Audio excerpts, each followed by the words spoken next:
Di mo maintindihan kung ba't ikaw ang napapagpan ng halik ng kamalasan. Kinapang mong marahan ng hagdanan para lamang makidlatan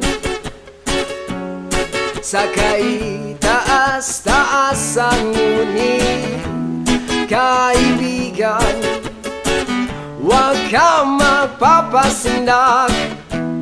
Kaibigan, easy lang saya. Dahil wala ring mangyayari, dahil walang mapapala, huwag mong pigilan ang pagbuhos ng ulan.